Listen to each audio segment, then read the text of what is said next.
Assalamualaikum dan selamat sejahtera. Saya Cikgu Dayangku Halizah, Guru Subjek Ekonomi SMK Labuan.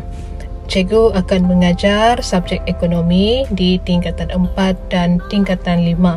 Jadi siapa-siapa yang akan mengambil subjek ekonomi pada tahun hadapan akan berjumpa cikgu lah di dalam kelas semasa subjek ekonomi.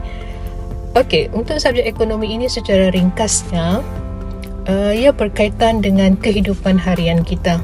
Okey, dalam bab-bab di tingkatan 4 dan 5 nanti kita akan belajar bagaimana cara kita memilih pekerjaan, membuat belanjawan peribadi, bagaimana kita mahu menguruskan kewangan, juga diselitkan di dalam subjek ekonomi. Okey, itu secara ringkas tentang kehidupan. Okey, tentang kehidupan yang boleh dikaitkan dalam subjek ekonomi.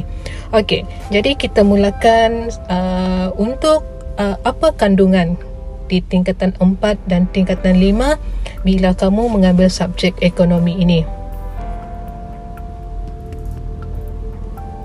Okey, di tingkatan 4 kita hanya ada 4 bab sahaja, iaitu pengenalan kepada ekonomi, yang kedua pasaran, yang ketiga pendapatan individu, dan yang keempat pengeluaran. Dalam topik-topik di tingkatan 4 ini, kebanyakannya adalah berkaitan dengan rajah. Untuk rajah ini kebanyakannya berada di bab 2 pasaran. Okey, juga pengiraan. Okey, bila ada pengiraan maka akan ada memerlukan murid untuk menghafal dan mengingat rumus.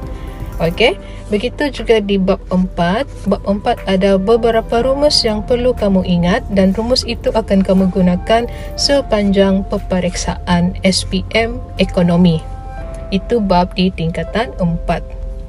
Di tingkatan 5 hanya ada 2 bab sahaja yang akan kamu belajar, iaitu ekonomi dan kerajaan bab 1 dan bab 2 Malaysia dan ekonomi global. Dalam bab 2 ini dia lebih kepada ekonomi Malaysia, okey, dan juga sedikit berkaitan dengan ekonomi global. Okey, itu bab di tingkatan 5. Berkaitan dengan format pentaksiran ataupun peperiksaan. Okey, kamu akan menduduki 2 jenis kertas.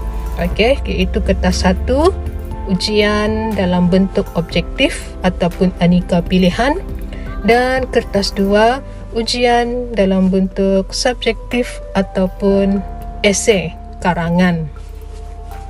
Okey, untuk kertas 1 ada 40 soalan objektif yang wajib dijawab, dan soalan ini memperuntukkan 40 markah keseluruhan untuk kertas 1, dan tempoh kamu menjawab soalan kertas 1 ini adalah 1 jam 15 minit. Manakala untuk kertas 2, okey, lebih kepada subjektif dan juga esei. Okey, dan respon terhad dan juga respon terbuka. Maksudnya di sini soalan-soalan yang soal dalam kertas peperiksaan, jawapannya ada di dalam buku teks untuk respon terhad. Artinya soalan-soalan ini adalah berdasarkan apa yang kita belajar di dalam kelas, di dalam buku teks. Manakala untuk respon terbuka, ini maksudnya jawapannya tidak semestinya ada di dalam buku teks, dan jawapan-jawapannya boleh didapati daripada hasil bacaan daripada sumber-sumber yang lain. Untuk bahagian A ada 3 soalan wajib yang mesti dijawab. Setiap satu soalan memperuntukkan 20 markah, dan markah untuk bahagian A ini adalah 60 markah.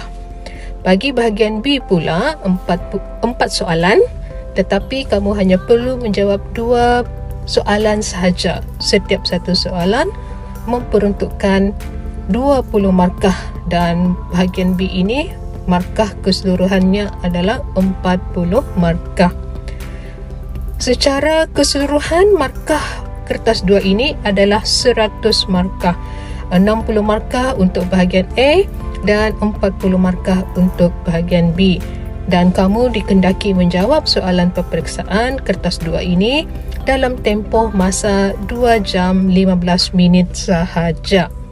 Okey, dan untuk markah keseluruhan kertas ekonomi, okey, kertas 1 40 markah dan kertas 2 adalah 60% daripada 100% ataupun 100 markah yang telah ditetapkan di kertas 2.